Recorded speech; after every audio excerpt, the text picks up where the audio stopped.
மார்க்கம் வந்து இஸ்லாம் அப்படின்னு சொல்லுவாங்க. அந்த மார்க்கம் சொல்லுது,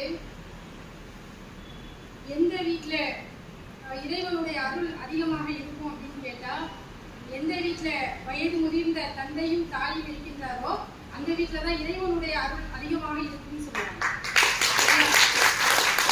ஆனால் அந்த அருள் நிலத்தை பெற்ற உங்களுடைய பிள்ளைகள் ஏதோ ஒரு காரணத்துக்காக என்ன செஞ்சிருக்கலாம், அந்த அருளை வந்து வேண்டாம் என்று நிராகரித்திருக்கலாம். ஆனா நாங்க என்ன நினைக்கிறோம் அப்படின்னா, அதாவது வந்து இங்க இருக்கக்கூடிய இந்த தாய் தந்தைகள் அனைவருமே ஒட்டுமொத்தமாக இறைவனுடைய அருளுக்கு நீங்க சொந்தக்காரங்க தான்.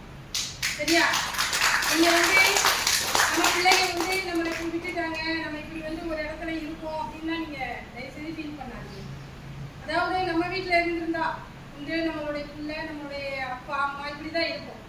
ஆனா இன்னைக்கு நீங்க வந்து இந்த இருக்கக்கூடிய இந்த இடம் வந்து எப்படி இருக்கின்றது அப்படின்னு சொன்னா ஒரு கூட்டமைப்பாக இருக்கு. அப்படிதானே? இன்னைக்கு நீங்க உங்களுடைய வாழ்க்கையில எவ்வளையோ விஷயங்களை நீங்க சந்திச்சிருக்கீங்க. உங்களுடைய சிறு வயதிலிருந்து பெரிய வயது வரையும் எத்தனையோ மனிதர்கள் நம்ம கூட நெருங்கி வாழ்க்கை, அதாவது போன வாழ்க்கையை பற்றி நடந்து முடிந்த விஷயங்களை ஃபீல் பண்ணாம நீ நடக்கக்கூடிய இந்த உலகத்தை விட்டு நம்மளுடைய உயிர் போகும்போது நம்மளுடைய மனநிலை எப்படி இருக்கணும், சந்தோஷமான ஒரு மனநிலையில நம்ம போகும். சரியா? அதனால வந்து நீங்க இருக்கக்கூடிய இந்த நிறுவனத்தின் கீழே இருக்கக்கூடிய நீங்க என்ன செய்யணும் அப்படின்னா, நீங்க ஒருவருக்கு ஒருவர் அன்பா பாசமா இருக்கும். சரியா?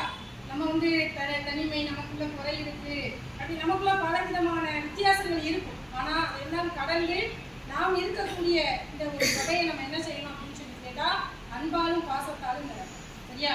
அன்புக்கும் பாசத்துக்கும் பெரியவங்கள்ட்ட சொல்ல வேண்டிய எப்படி சொல்ல வேண்டிய குறையே இல்லை. அந்த அளவுக்கு பெரியவர்கள் என்றாலே அன்பும் கருணையும் நிறைந்து இருக்கும். எனவே உங்களுக்குள்ள நீங்க ஒரு அன்போட பாசத்தோட வந்து கண்டிப்பா வந்து இருக்கணும். அதாவது வந்து ஒரு வீட்டில் உள்ள ஒரு குழந்தைகளை மெயின்டைன் பண்றது எவ்வளவு பெரிய கஷ்டம்னு ஒரு தாயா இருந்து நான் ஃபீல் பண்ணியிருக்கேன். ஆனா ஒரு நிறுவனத்துக்கு கீழே ஒரு இவ்வளவு முதியவர்களை வந்து ஒரு மெயின்டைன் பண்றாங்கன்னு சொன்னா உங்களுக்கு நான் ரொம்ப ரொம்ப பெருமைப்படுறேன், பாராட்டுறேன். என்னுடைய இஸ்லாம் வந்து அழகா எங்களுக்கு சொல்லி கொடுத்துருக்கு. நீங்க பெரியவங்களை வந்து கண்ணியத்தோட பாருங்க, அவங்களுக்கு மரியாதை செலுத்துங்க, அவங்க முன்னாடி வந்து உங்களுடைய வார்த்தைகளை கூட உயர்த்தாதீங்க, குரலை கூட உயர்த்தக்கூடாதுன்னு சொல்லி கொடுத்துருக்கேன் மார்க்கம். பெற்றவங்க முன்னாடி என்ன செய்யக்கூடாதான், எங்களுடைய குரலை கூட நம்ம உயர்த்தி பேசக்கூடாதான். அப்படிப்பட்ட மார்க்கம் தான் நம்முடைய மார்க்கம். சரியா? அப்ப நீங்க வந்து என்ன செய்யணும் அப்படின்னா, ஒருவருக்கு ஒருவர் ஒற்றுமையா இருக்கீங்க, இருக்கிற இந்த மாதிரி இடத்துல இருக்குமே ஃபீல் பண்ணாதீங்க. உங்களால முடிந்த உதவிகளை உங்களுக்குள்ள பிறருக்கு செய்துக்கோங்க.